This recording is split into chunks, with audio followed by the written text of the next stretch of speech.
Hello everyone, it's Jamal Thomas. Welcome to the Progressive Soapbox. So I have to be honest, I've tried this once before and this didn't work all that well. So this is somewhat of an experiment. This is me testing. And I am going to see if this is working because last time I tried to do this, there was a magnificent amount of lag that... I'm sorry, Katie. I'm sorry. Right, I see myself. See if this is working because last time I tried to do this, there was a magnificent amount of lag. Good. I'm sorry, Katie. Damn it. I'm sorry. All right. So that's working. Fucking A. All right. Yeah, last time there was a massive amount of lag, and it was so much lag that it kind of made the video unwatchable. The audio was perfectly fine. Katie Johnson, thank you very much for coming onto the show. You're fucking awesome, and congratulations on having your book printed. I've been banned from YouTube, at least partially. They've taken down my live stream capability. Now it's funny. I feel like I'm coming back like the prodigal son. Like you're messing with one woman and then she kicks you out the house, and so you go to this other woman's house, and you're like, you're only here because you're not able to go there. That is partially true. Yes, that's partially true. But you still should let me in.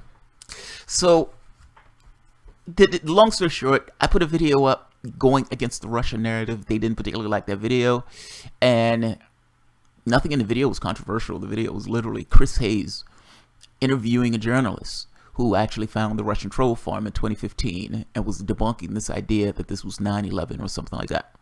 They were being hysterical. That journalist was debunking the idea of those guys being hysterical. I showed the video of that particular journalist debunking the idea of those guys being hysterical. Maybe they didn't like the title. Maybe they didn't like the content. I don't particularly know. If they do, they should take that up with Chris Hayes. That video was perfectly fine. So I'm at the YouTube can go fuck itself stage right now. But that being said, there was something else I wanted to do. And I'll post this up on video afterwards because I can still push to YouTube. I just can't do live stream. I came across, let me say it this way. I've made a consistent argument. And my consistent argument has fundamentally been, I don't want to say the position of no, but the argument boils down to something I consider to be logical and straightforward. And of course, I think it's logical because otherwise, why fucking say it? Nobody would say anything that they think is fucking maniac. Unless there's a countervailing force, meaning unless there's something to push people in a political context to do something a particular way, they're not going to do those things. They have no impetus to do those things. Politics has nothing to do with them doing what's in the best interests of humanity or anything else. These people are political actors. They're moving from the standpoint of the incentives that are presented in their political space. You have a system that runs on cash. And I don't necessarily think that's even controversial. I mean, for all intents and purposes, Hillary Clinton got over $1 billion to run in that last election. Obama had over $1 billion to run in those elections. The system runs on cash. Now, an interesting question becomes, well, what do they do to get that cash? And let's say we're not even talking about presidents. Let's say we're talking about congressional races. What do you do to get that cash? Now, if you think your political system doesn't work, you have to ask yourself, why doesn't the political system work? And beyond, why doesn't it work? How does it work? If that makes sense, I'm splitting that. I'm saying, if you believe that your political system does not work in the way that you believe it should work, well, it is working a particular way. What is the way in which it's working? Now, for all intents and purposes, we understand that in order for people to get elected, those people require large amounts of cash. You had one race where a Democrat got like $21 million in order to act like a Republican and then lost that race. He lost that particular election. But imagine getting $21 million in order to run in this kind of either state or local race. That is a massive amount of money in order to run an election. The question becomes, what do you do to get that money? That's ultimately the question. And if I would say your political system doesn't work, and I would say it works based on incentives that are built into that particular political system, what are the incentives in that political system? I mean, it's hard to... The media doesn't necessarily pay attention to this, but it's cash. Your system is awash in cash. Those people who are running for office understand something fundamental. They need a lot of money to get elected in the model that they've chosen to run. And in needing a lot of money to get elected, they do whatever they need to do to get that money. I mean, they lean in a particular direction. If you're getting money from the top 1%, you're going to lean in the direction of the top 1%. This is more shameless for Republicans, but Democrats, for all intents and purposes, do the exact same thing. Now, the catch here is Democrats changed their language, meaning they still try to act like FDR, even though they understand that for all intents and purposes, they're still held to the same interests as Republicans. Whether you're talking about Democrats or Republicans, it doesn't really matter. The system is awash in cash.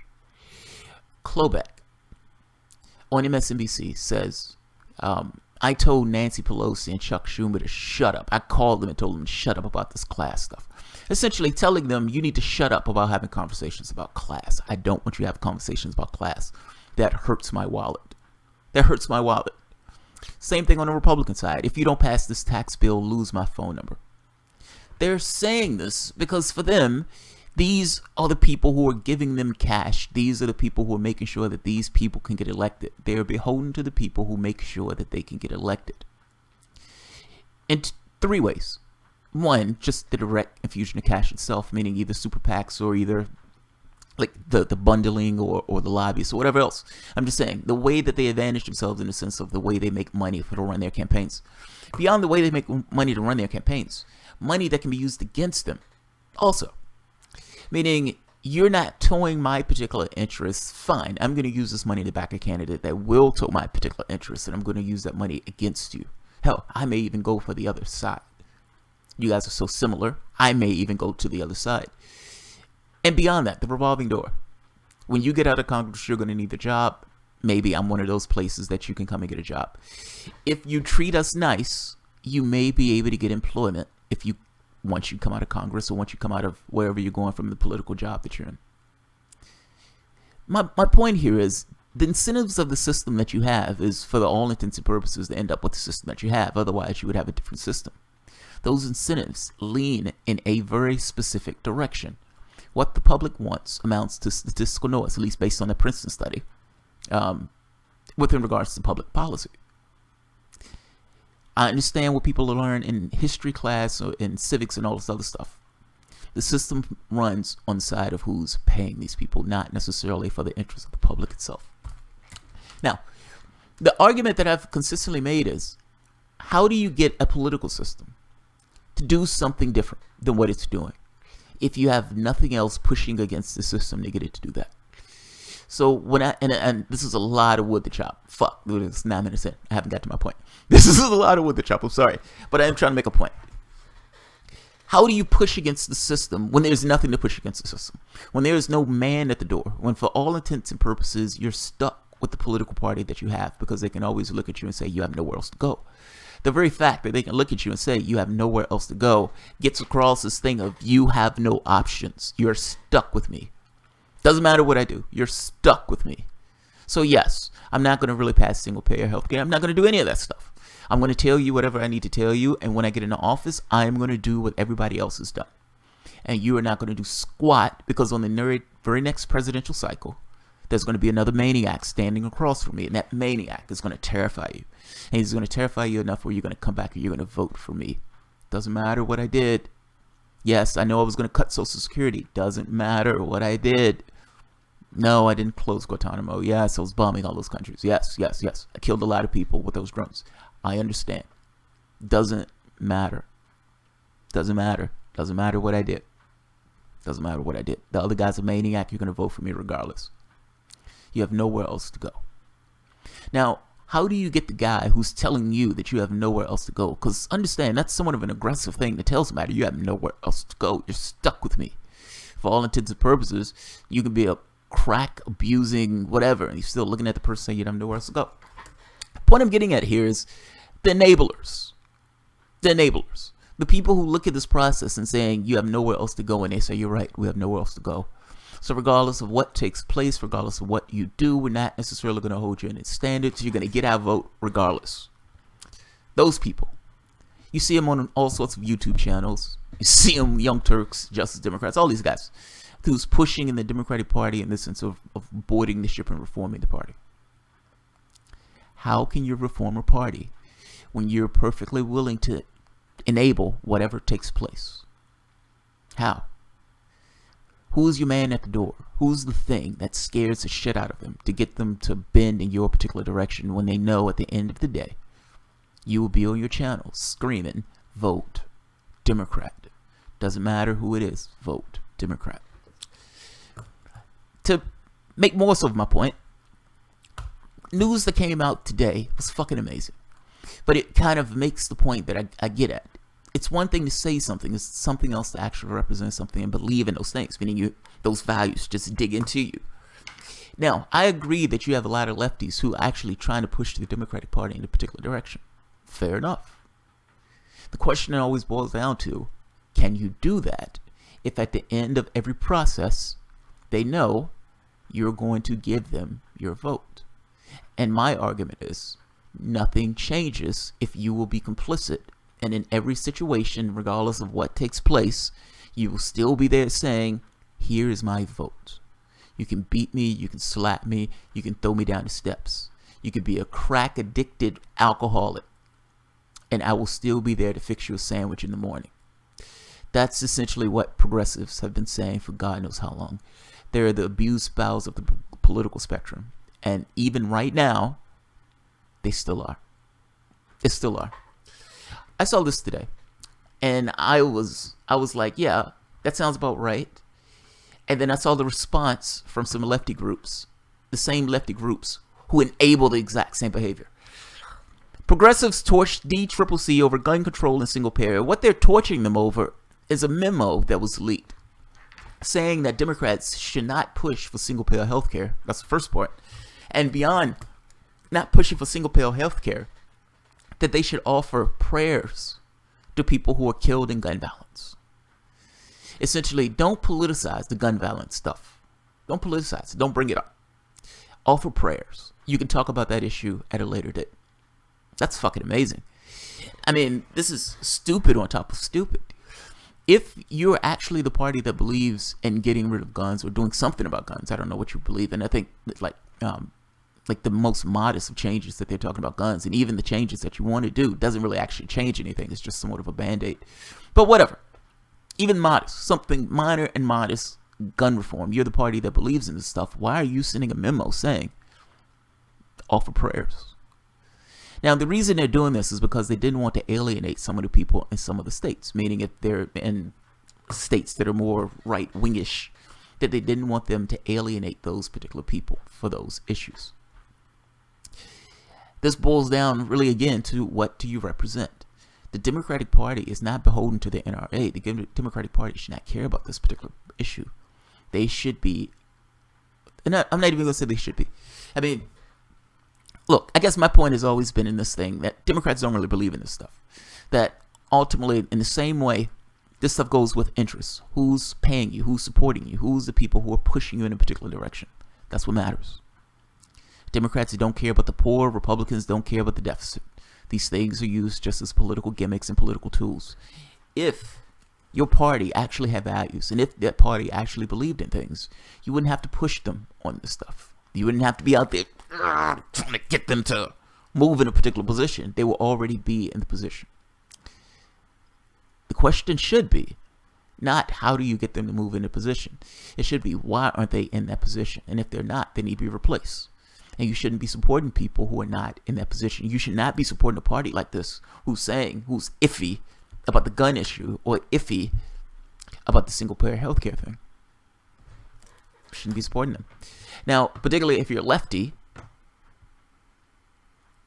and the odd part about this is I'm putting both articles at the bottom so people can see it, but I want to show the perspective of people who voted for this, who enabled this.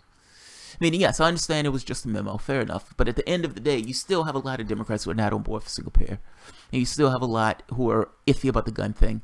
And the gun thing to me is, I care less about the gun thing because what they're talking about with regards to gun violence is not necessarily purely related to guns. It's also related to the society that you have. You have a gun culture. I mean, shit, man. You have us bombing countries, killing people left and right abroad. Nobody cares. I mean, you killed 1 million people in Iraq, and the United States just kind of, We fucked up. Sorry. Next president comes in, bombs left and right, expands 7 additional wars, kills thousands of civilians. And again, the American public just say, yeah. So I'm not necessarily shocked by the gun violence thing. You have a violent, sick culture. And with that violent, sick culture, you're going to end up with maniacs on the streets who are using guns in ways that, well, let's be honest, guns were intended to murder people, so that's what they're being used for. You have almost, if I'm not mistaken, twice as many guns in this country as you have people in this country. How many of those people are mentally ill? How many of those people are just complete assholes? How many of those people aren't necessarily wrapped too tight, or at the very least have a particular disposition? How many of those people just had a bad fucking day or bad fucking life? Now, with that number of people in the country, and with that number of guns floating around, with that weak gun laws, and with this violent of a culture that is just hunches your shoulders when this idea of the number of people we're murdering abroad comes up, certainly you can expect that there are going to be issues. So, taking that to task and saying, we need to get a gun registration, or we need to get some kind of gun license or something. Fair enough. That's not going to solve your issue, but fair enough. I guess my point is, you should not be ambivalent about it if you believe in those things. That should not be a position that somebody have to push you to. I'm more curious here, not so much about the Democratic parties on this, because I had no expectation that the Democratic Party believed in these things. In fact, I assume that they did not believe in these things, because if they did, they would have pushed these things through already. You wouldn't have ended up with Obamacare if they actually believe in single payer. So, just saying. I don't know why anybody is shocked by this. I'm more curious about the response from some of the lefty groups. Nomiki Kantz and Justice Democrats, TYT, had a response. Justice Democrats' response to DCCC memo leak advising candidates not to support Medicare for all and only to offer thoughts and prayers in response to the shooting. Well, that sounds pretty bad. Now, let me see. Justice Democrats' response is... And just so you can see the entire letter. Last night's shooting would dominate the news. They're talking about in Vegas. Last night's shooting would dominate the news today and will garner serious coverage in the rest of this week. You and your candidates will be understandably outraged and upset, as will your community. However, do not politicize it today. It's like, hey, you should politicize this when it doesn't fucking matter. Politicize it when nobody cares. There will be time for politics and policy discussions, but any message today should be on the offering of thoughts and prayers for the victims and their families, and thanking first responders who saved lives. Essentially what Republicans do. They're saying, essentially, be a Republican. Be a Republican. Don't politicize it. Don't talk about it. Just offer their prayers. I mean, you're only a politician. Your job is only to make laws. That's all your job is. That's all your job is. So, be a preacher, not the politician. Just offer thoughts and prayers. This is fucking ridiculous. This is embarrassing. This is profoundly embarrassing. So, but I want to get the Justice Democrats' response. Here we are. Because I see this response and I think to myself, you voted for this. You voted for this. Meaning, if this poem, and I know Justice Democrats is different from TYT, but I'm saying these groups were affiliated with one another, and you can make the case that Uyghur will have similar comments on this. You voted for this. Nomika Kantz voted for this. All of you voted for this. You're impacting this. The man at the door. The way that you get change in something like this is not being complicit and not enabling. If you're with a crack-addicted alcoholic and he beats you, telling your friends that you walked into a door, telling them that you fell down the stairs and all this other stuff, that's not really going to fix your issue. You being complicit about it and being enabling that particular behavior is not going to fix your issue. If that crack-addicted alcoholic has to die on the couch from a seizure, fair enough. I'm sad for him. The only way, though, that he's ever going to change from that particular situation is to leave him to his devices, not to get him a ham sandwich and not to make excuses for him. Leave him to his devices. Nothing changes. If you're just going to enable the behavior and if you're just going to be complicit in the behavior. Whatever these guys say on this, meaning these lefties who essentially went along with this and turned their network into saying vote for Hillary Clinton, whatever they're going to say on this, what can they say? I mean, for all intents and purposes, they agreed on this behavior when they essentially put their vote on the line. And I understand they could say there's a difference between support versus giving a vote. In a political context, your vote is your support. In a political context, when you're going in and you're putting your vote down and you're pulling the lever for a particular candidate, that is your support. If you're telling your network that I am voting for this person and you're bashing people who are talking about voting for somebody else, that is your support. That is literally support. That is literally support. Regardless of what you say, and I understand you're going to be outraged, you're going to bitch, you're going to moan, oh, these Democrats, they're horrible people, etc., etc. But when it's all said and done, when brass tacks, you will turn around and you will pull the lever for them, regardless of what they do. It doesn't matter if they don't do Medicare for all. It doesn't matter if they cut Social Security. It does not matter one iota if they don't do anything about guns. They're going to look at you and they're going to say, we're not batshit crazy like Republicans. Put us in office. And I can almost guarantee you that you would change your networks and you would come out saying you need to vote for that particular random Democrat. So between the two, what do you think they matter more? And just to make a point on this, before I read this letter, why do you think they had a unity commission, a unity reform commission? Why do you think they had a unity reform commission? Nobody cared about the reform, if I'm being honest. The lefties in the group cared about the reforms. The people who wanted to reform the party cared. The party itself did not care one iota about the quote-unquote reforms as a part of the process. They needed a dog and pony show to get lefties back into the party. They had 15 million people that fled that party like it was a burning boat. And they wanted to get those people back. They understood that that was somewhat of an existential threat to the party itself. Not just that, they had lost everything. House, Senate, Supreme Court, presidency. 66 out of 99 state legislatures. They had like 1,100 seats. Failure. It was called failure. It was called accountability. You fucked up royally all throughout the United States. You did not represent the things that you were supposed to represent, and you failed. You failed. Change was brought about, meaning that dog and pony show was brought about purely from the perspective of, oh my God, we're failing. These people are leaving our party. We need to do something to get these people back on board. It was the leaving. It was the leaving. That was the thing that was the man at the door. You have no other groups. It's not like you were in the 40s or the 50s where you had like the socialists and the communists and all these other groups in the United States pushing for change. It's just you. And they know you have nowhere else to go. And so for all intents and purposes, they understand that we can do whatever we want. They'll still get their vote. The perspective of no and standing in unison with this idea of, yeah, I'm done. That gets you change. That was the thing that even gave you the specter of change in the first place with that unity commission. The moment that Democrats win the House and the Senate, that's if they win the House and the Senate, you're not going to hear anything about the Unity Reform Commission, quote unquote Reform Commission. And even the Reform Commission itself said that they stopped calling it a Unity Reform Commission, just a Unity Commission. We're just united. Fuck the reforms. We're just united. Let's hear these guys' statement. It should be good. News broke today that the DCCC has been advising candidates and party officials to not run on Medicare for all, single-payer healthcare system, and to only offer thoughts and prayers in the aftermath of mass shootings. In response to today's news, Waleed Shahid, spokesperson in Justice Democrats, released the following statement. It's become evident that the DCCC and the billionaire donors and revolving door consultants that make up the Democratic Party establishment believe... all right. I'm not gonna pick. Believe Democrats can only take back Congress by running on a watered-down message.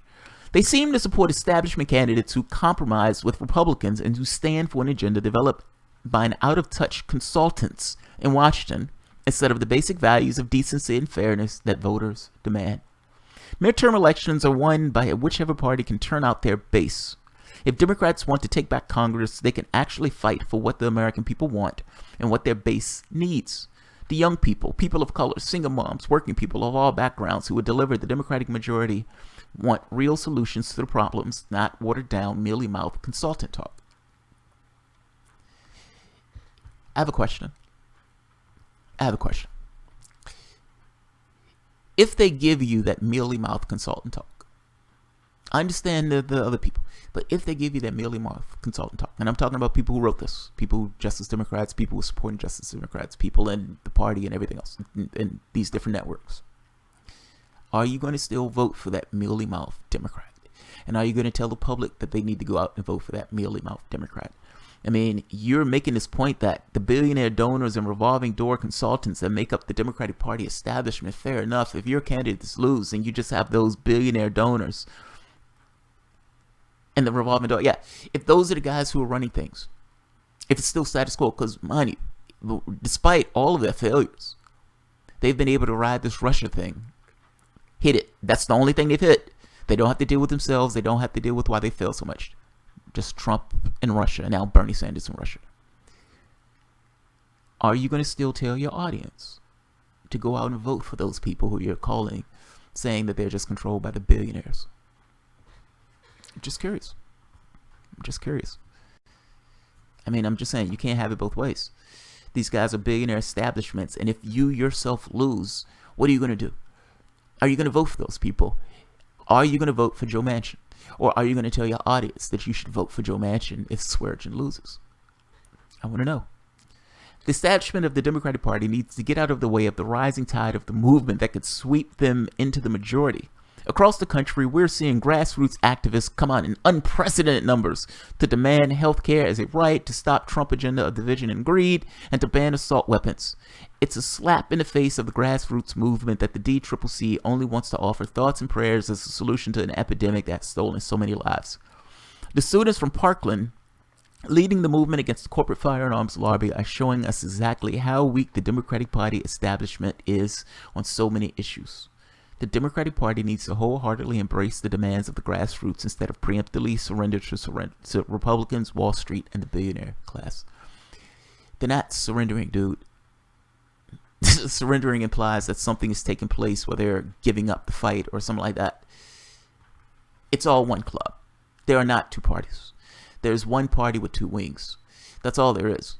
The way these parties see the world is functionally and fundamentally the same. They have small divisions, meaning one may want to tax a little bit more and spend a little bit more. One wants to spend less. But ultimately, they see the world in very similar ways. There would not be any deviation in regards to policy of war. In fact, Hillary Clinton would have been further to the right than Trump on this idea of war. In regards to taxes, Hillary Clinton was also going to cut taxes.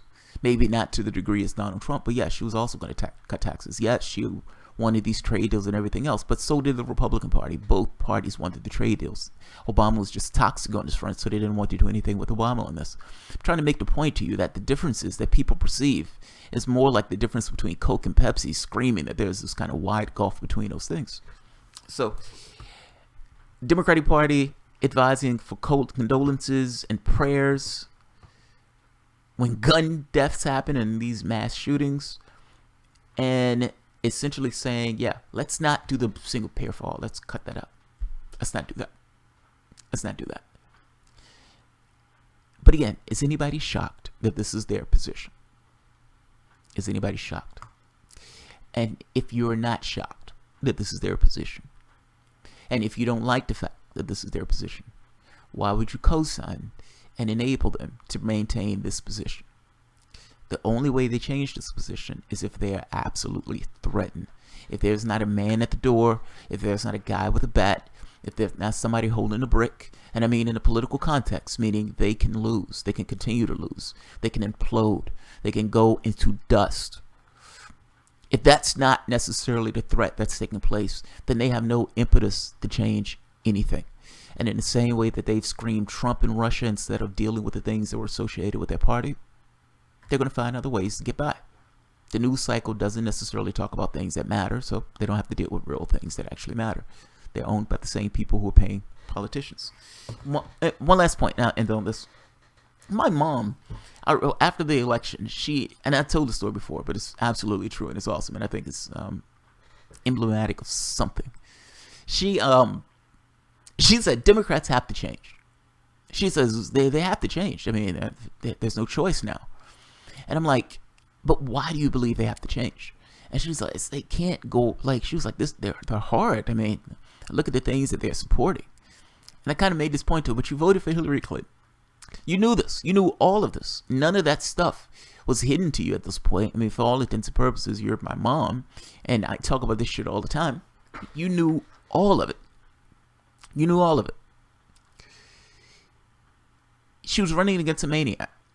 And because she was running against a maniac, it didn't matter all of the stuff that you knew. You could put all that stuff to the side. You would say, none of it matters. She can lie to me completely. She can tell me all sorts of shit. She can get us into potential wars in other countries. I don't care. I don't like Donald Trump's tone, and so I'm going to vote for her.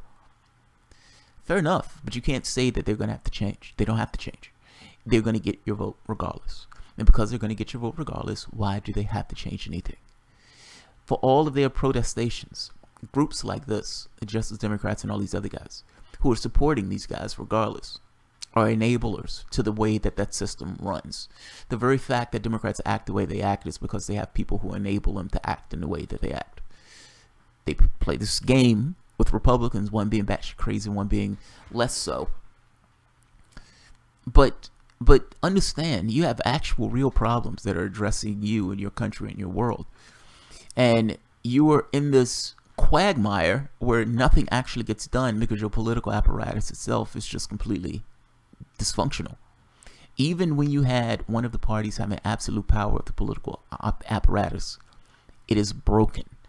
They give massive amounts of cash. None of the stuff that they do is actually serious at all. Think of all the things that take place in this world, in this country. Do you honestly believe that the political apparatus works in the way that it's supposed to work?